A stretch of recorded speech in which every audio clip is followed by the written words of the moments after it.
Rain had always been something Liam found comforting. It blurred the world outside, softened the noise, made everything feel distant and manageable. But that night, as the rain hit the hospital windows in uneven rhythms, it only made everything louder inside his head. The fluorescent lights above him hummed faintly. The smell of antiseptic clung to the air. His hands trembled slightly as he stared at the thin white paper in his grip. Positive. He read it again. And again, it didn't change. His chest tightened, breath catching somewhere between disbelief and fear. This wasn't supposed to happen. Not like this. Not to him. A nurse passed by, offering a polite smile, unaware that Liam's entire life had just split into two halves, before this moment and after. He folded the paper slowly, carefully, like if he rushed it, reality would shatter further. His first instinct was to call someone, but there was only one person who mattered, and that was the problem. Ethan. The name alone felt heavy in his chest. Ethan wasn't just someone you call with news like this. Ethan was everything complicated. Strong, stubborn, protective in ways that sometimes felt suffocating. A man who lived by control, by order. Someone who didn't lose. And Liam? Liam had already lost control of everything. He closed his eyes, memories crashing in uninvited.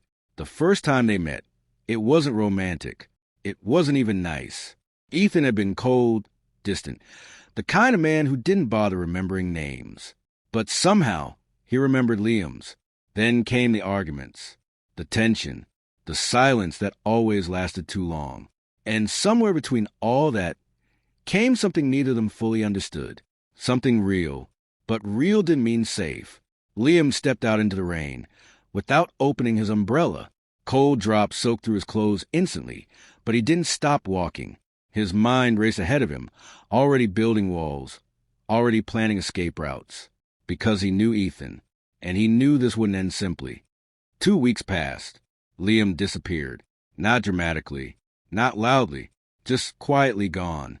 He stopped answering calls, changed his number, left his apartment before sunrise and never returned.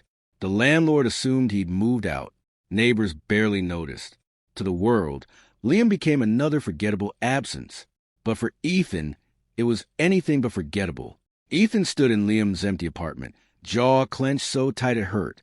The place still smelled faintly like him, like laundry detergent and something softer, something that lingered.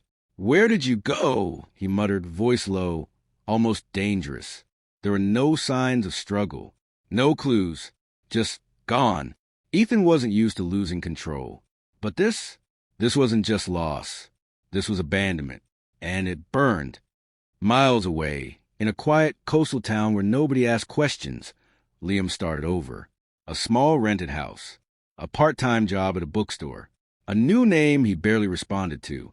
He kept his head down, avoided conversations, avoided connections. Because every time he closed his eyes, he saw Ethan.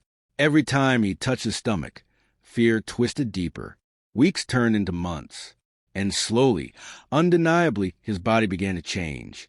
The first time he felt it, he froze. A small movement, barely noticeable. But it was there, real, alive. His hand pressed gently against his stomach, breath uneven.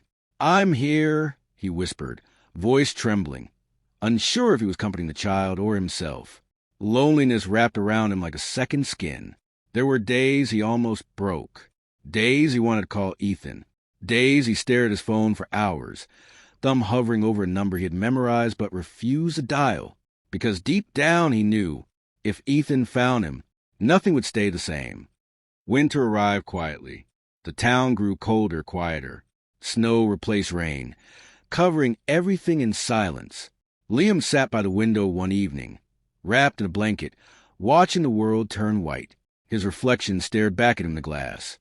Tired eyes, softer features, a body that no longer felt like his alone. He looked different, not weak, not broken, just changed. And yet, one thought refused to leave him. Would Ethan recognize me now? The question scared him more than anything. Far away, Ethan stood in front of a board filled with photos, notes, locations, clues, dead ends. But one thing remained clear. Liam wasn't gone by accident. He ran, and Ethan didn't chase things he didn't intend to catch. His fingers tapped slowly against the table, eyes dark with determination. "Run as far as you want," he murmured. His voice was calm. "Too calm.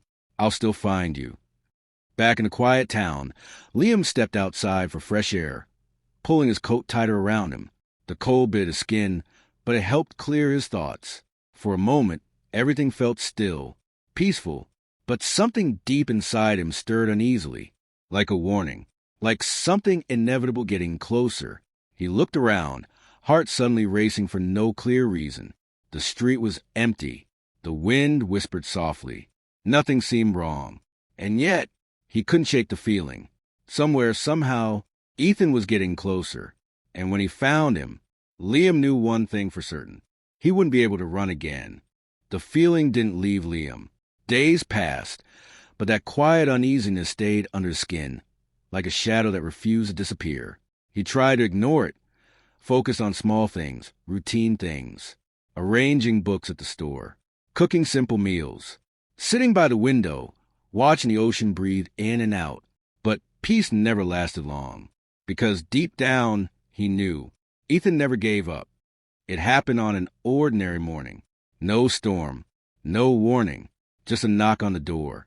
Liam froze. His heartbeat instantly turned loud, heavy, uncontrollable.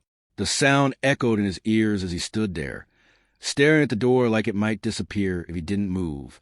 Another knock, slower this time, deliberate. He didn't need to ask who it was. His body already knew. His hands trembled as he stepped closer. Every instinct screamed at him to run, but there was nowhere left to go. Not this time. He opened the door, and there he was, Ethan, standing exactly the same, and yet not. His presence still filled the space, still heavy, still impossible to ignore. But his eyes, those sharp, controlled eyes, held something new, something Liam had never seen before. Relief. For a moment, neither of them spoke. The silence stretched, thick and suffocating.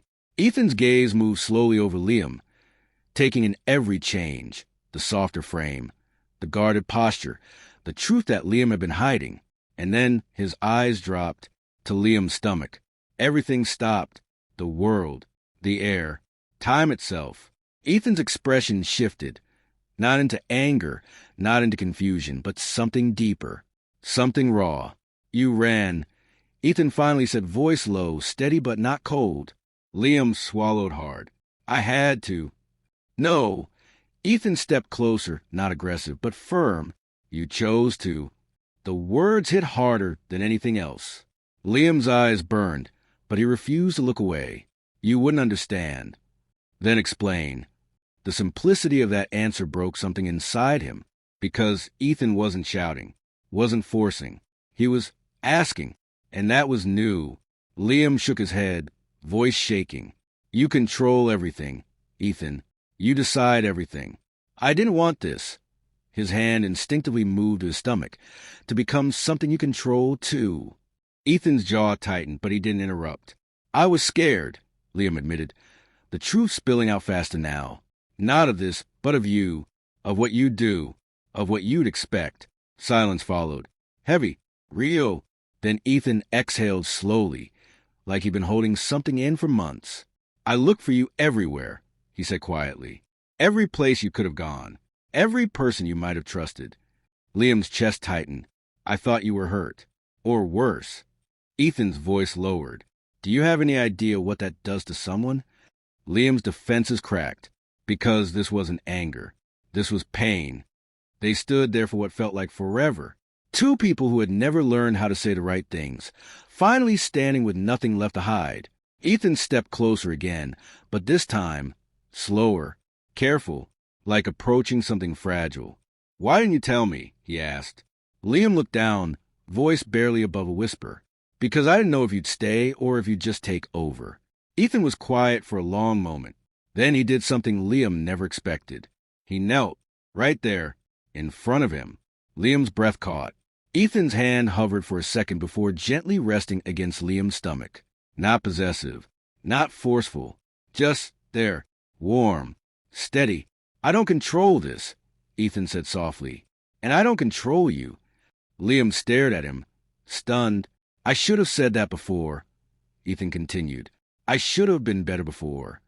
The words felt unfamiliar coming from him, but they were real. I don't care how this happened, Ethan said, looking up at him now. I don't care what it means for me. His voice softened. I care about you. Liam's vision blurred. And if you're going through this, Ethan's grip tightened slightly, grounding, not controlling, then you don't do it alone. Something inside Liam finally broke free. Tears slipped down his face before he could stop them.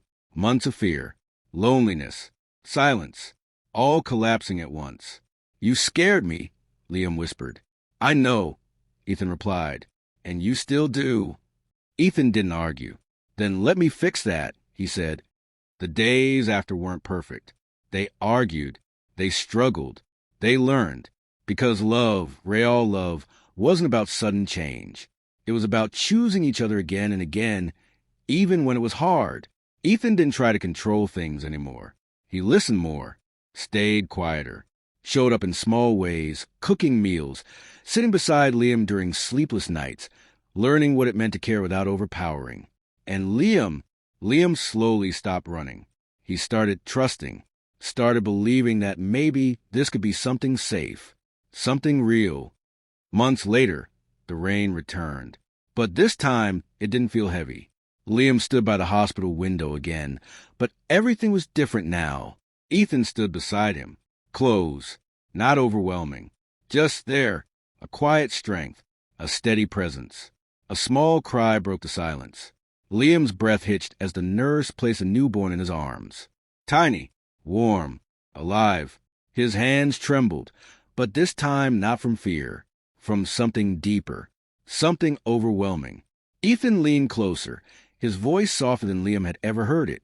They're perfect. Liam looked up at him, tears in his eyes, but he was smiling. For the first time in a long time, he wasn't scared. That night, as rain tapped gently against the window, Liam rested with the child in his arms, Ethan sitting beside him. No tension, no distance, just quiet, just peace. I didn't think it would end like this, Liam said softly. Ethan glanced at him. Neither did I. A pause. Then Liam smiled faintly. I'm glad it did. Ethan didn't say anything. He just reached over and held his hand. And this time, Liam didn't pull away. Because some stories don't end when someone runs. They end when someone finally stops and finds a reason to stay. Blue Heart.